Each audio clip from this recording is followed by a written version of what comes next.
Hi again everyone, and welcome to another episode of Gospel and Spade. Today we will take a look at the Geshem Bowl, which dates to the late 5th century BC, and which can be found in the Brooklyn Museum. This silver bowl was found with 7 other similar bowls during excavations at the site of Tel-el Maskhuta in the eastern Nile Delta near the Suez Canal.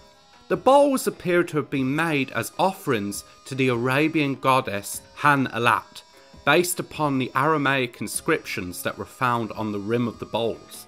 The inscriptions also declare that the bowls were offered by Kenu, son of Geshem, king of Kedar.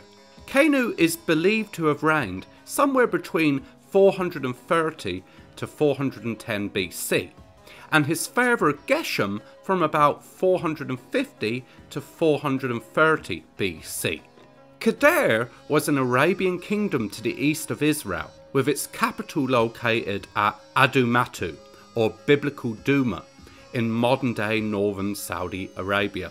In relation to the Bible, an important Arabian ruler called Geshem is recorded in the Bible in the book of Nehemiah chapter 2 verse 19 and chapter 6 verses 1 to 2, along with Sanballat the Samaritan and Tobiah the Ammonite, as having opposed Nehemiah's rebuilding of the walls of Jerusalem in about 444 BC.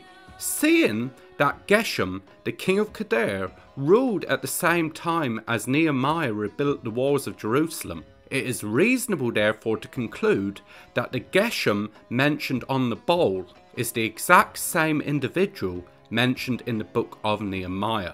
This once again shows the historical accuracy and dependability of the book of Nehemiah.